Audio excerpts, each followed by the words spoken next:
are on our last day, hopefully, of looking at arithmetic sequences for a while. Today, we are going to be specifically looking at the explicit formulas. Up to this point, we have concentrated on what's been called our recursive formulas. Today, for the end of the day, your notes should be filled in, and you could actually already have your recursive formula. It is a function rule that relates each term of the sequence to the term number.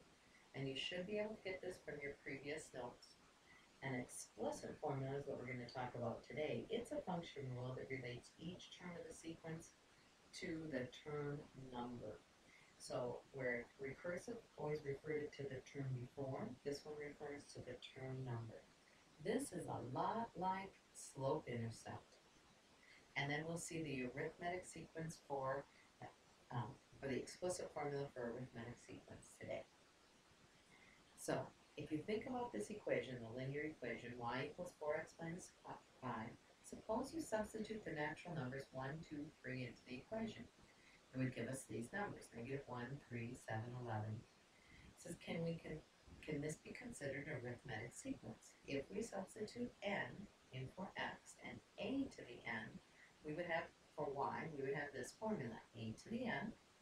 Think about what we know about our recursive formula, equals 4 times n minus 5. N is going to be the natural number, so that's where before we wrote n was greater than 1.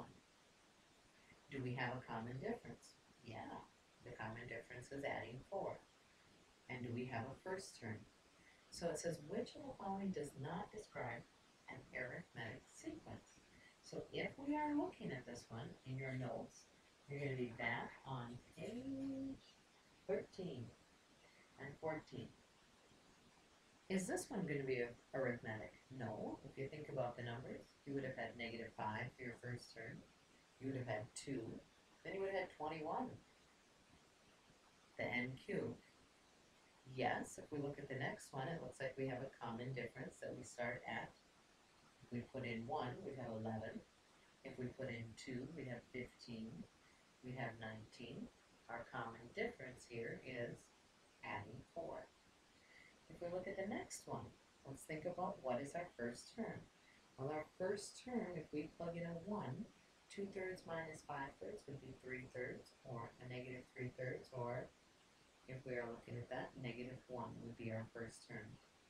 What if we plug in a 2? If we plug in 2, we have 4/3, if we're thinking about our work. 4/3 minus 5/3 will give us a negative 1/3, second number in the sequence. Third number in the sequence, we plug in a 3. We would have 6/3 minus 5/3, gives us 1/3. Well, what's happening each time? Each time we are adding 2/3. So is it going to be arithmetic? Yes, it's just that it's a fraction that's added.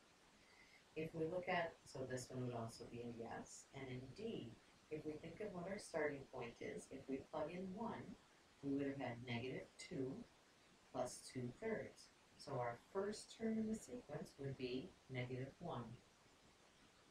What's going to be our next term in the sequence? And actually it would be a negative 1 and 1/3 if we're subtracting it. 2/3 plus a negative 2 is going to give us negative 1 1/3. Now we're going to replace the n with a, in this case, with a 2. Well, we have negative 4 plus 2/3. Negative 4 plus 2/3 gives us a negative 3 1/3. If we do the next two terms, please plug these in and see if you can get those, so that tomorrow in class I can see your next two terms, and then we want to decide, is it going to be arithmetic? We'll talk about that tomorrow. Now, how do these two equations relate to each other? If you think about our graphing calculators, y equals 4x minus 5, and then here's our sequence. This one is linear, and it's all the points in between. Here, we're talking about just the integers. So here, we have just the points. Notice the constant difference is 4 between the terms. This difference in our equation was our slope. So linear sequences and arithmetic sequences always have a constant difference. That's a key statement. Now, if you look at this formula, to find the nth term of the arithmetic sequence, we have 4, 11, 18, 25. How do you do it? First, find the difference between each term. What is that called? That's our slope. Change in y, change in x. As we look at that sequence, the next thing we want to do is pick a point. So the first one is 1, 4. Remember, this is term 1 equals 4. Y equals, and use our formula, y equals mx plus b. Now, how can we find the slope? Well, we just found that. That was our common difference. And in this case, when we looked at our common difference from 4 to 11 and 11 to 18, it looked like each time we are adding 7. So our slope was a plus 7. Once we have that, we can find our y-intercept. How do we do that? We're going to go to our formula, y equals mx plus b. We now have 7x plus b. So our steps are always going to be the same. 4 equals 7 times 1 plus b. What is b equal to? When we subtract 7 on both sides, b is equal to a negative 3. We want to rewrite it. Put our equation in slope-intercept form, and it's 7x minus 3. This is why the beginning of this chapter was really important in getting those equations done. We now have this. We now want to write it in sequence form. How do we do that? Well, point slope form. You wondered where you're going to use it. Here it comes. Y minus y1 equals m times x minus x1.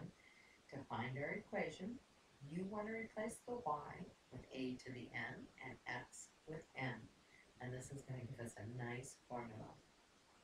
So, if we are looking at this, we are going to take a look at this formula, and we want to put in, instead of y, we're going to put a to the n. So if we are looking at ours, we're going to have y minus 4 is equal to our slope, 7 times x minus 1, for this point, 4, 1.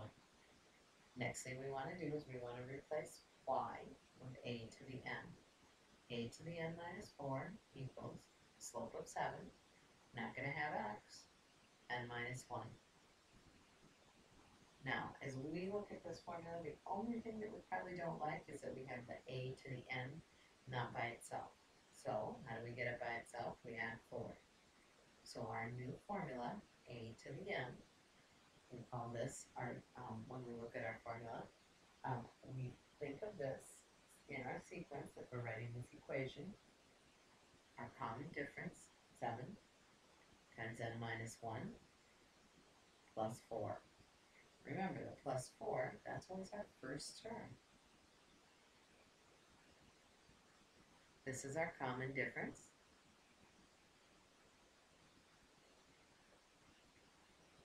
So as you are looking at those are going to be very important. Now, someone asked me, Mrs. Thompson, could I write it this way? A to the n is equal to 4 plus 7 times n minus 1. Yes. And actually, that is usually the form that we want to put it in, where we have our first term, our a to the 1, plus the difference times n minus 1. And you'll see that on the next page. So, to generalize explicit formula, each term is of the form n and a to the n instead of x and y. The first term is 1a to the 1. The slope is the constant difference. We call it d. So we take a to the n minus a to the 1. It equals d times n minus 1. We want to get a to the n by itself. We add a, our first term, to the other side, plus the difference times n minus 1. This is what you should have done for your explicit formula on the first page of your notes at this point. If you need to pause and put that in, please do so. So the question comes up, how can we find the 40th term in this sequence? Well, we're going to use our formula. The easiest formula to use is what's called our explicit formula. We know our first term is 100. And at this point, if you think of your common difference, most of you could find that, is minusing 3. So our formula is a to the n is equal to our first term, a to the 1, plus the difference, times n minus 1. We want to find, if we are looking at this, in our sequence, a to the n is equal to, our first term is 100, plus our difference is a negative 3 times n minus 1. Can we now substitute in the 40th term? Definitely, a to the 40. What is it equal to? 100 plus negative 3 times 40 minus 1. Please calculate this, pause the video, and we will put it up in just a minute. So what you should have had for your 40th term was that you had 100 plus a negative 117, and our 40th term came out to be negative 17. So a to the 40 was equal to negative 17. We now want to write a recursive formula. So that was explicit. Recursive, remember? We say our first term, it was 100. We now want to put a to the n. This time, we want to use the previous term. So we're going to add a to the n minus 1 minus our common difference, where n is greater than 1. All right, let's check and see what you're understanding on this. We want to look for an explicit formula for the same sequence that we did before with a recursive one. First thing we have to be thinking about when we look at that is, what is, if we are looking at this one, what is our common difference? Our common difference is a plus 10. So we need to see a plus 10. Now remember, when it's explicit, we still need to have this n minus 1. So here, we're looking at a minus 10, and a minus 5. Because of the common difference, those ones won't work, and this is our only choice for this one. Is it the right first term? Yes, it is. So A should be our only choice. As you take a look at this example in the concert hall, the first row has 10 seats. Each subsequent row adds 2 more seats than the row in front of it. The last row has 64. How many rows are in the concert hall? Well, what do we know? We know the first. So put down your information. The next thing we know, the common difference. Each new row gets 2 new seats. And we also know that a to the n in this case is equal to 64. That's our last row. We want to write a formula. When we write the explicit formula, if we think of this, explicit, what we want to be thinking is, can we write it as a to the n equal to the first term plus a difference times n minus 1. So if we look at that, we know this term, that's 64. Do we know our first term? That's 10. Plus, our common difference is 2 times n minus 1. We got to solve for n. We're going to subtract 10 from both sides. 54, so using our solving equations, is equal to 2n minus 2. And in this case, I probably would not have done the distributive property. I know a lot of you like to get rid of that right away. But if you think of it this way, as 2 times n minus 1, I can simply divide by 2 right away. Would it matter? No, it doesn't matter which way you solve that. 27 is equal to n minus 1. So what row are we talking about? We're going to add 1, and n is equal to 28. Which means, if we're answering the question, how many rows in the concert hall? 28 rows in the concert hall.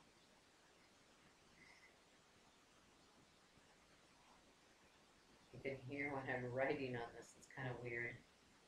Alright, so we don't have much left. If we look, we got just a couple more examples to look at.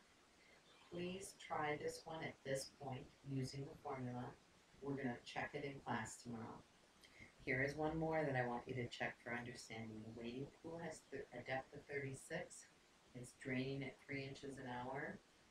Which of the following gives the depth of the water after n hours? So think about which one we're going to use. The last thing we want to look at in class is, in an arithmetic sequence, if you know a to the 20 and a to the 7 is 56, can we write a formula? Key thing here, think about these as ordered pairs. So going back to the beginning of the chapter, 420, 756. we need to first find the slope. Please do that.